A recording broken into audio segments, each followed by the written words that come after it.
छोटी छोटी छोटी छोटी छोटी बातें, ओ मीठी मीठी मीठी मीठी मीठी मीठी यादें.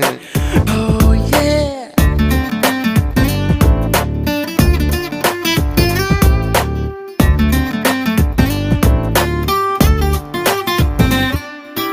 ఆటలాగా పాటలాగా నేర్చుకుంటే రానిదంట స్నేహమంటే ఏమిటంటే పుస్తకాలు చెప్పలేని పాఠం అంట. కోరుకుంటే చేరదంట, వద్దు అంటే వెళ్ళదంట. నేస్తమంటే ఏమిటంటే కన్నవాళ్ళు ఇవ్వలేని ఆస్తేనంట. ఇస్తూ నీకై ప్రాణం పంచిస్తూ తన అభిమానం నీలో ప్రతి